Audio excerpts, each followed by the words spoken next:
PRSTC TV தொகுத்து வழங்கும் திருக்குறள் மற்றும் பொருள்.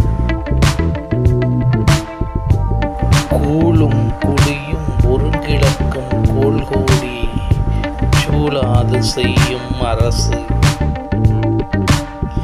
நேர்மையின்றியும் எதையும் நன்றாக ஆராயாமலும் ஆட்சி செய்யும் கொடுங்கோலன் தன் செல்வத்தையும் மக்களையும் உருங்கி இழப்பான். இந்த நிகழ்ச்சியை தொடர்ந்து தொகுத்து வழங்கிக் கொண்டிருப்பவர் PRSTC டிவி பி ராஜசேகரன். நன்றி, வணக்கம். சப்ஸ்கிரைப் பண்ணுமாறு வேண்டுகிறேன்.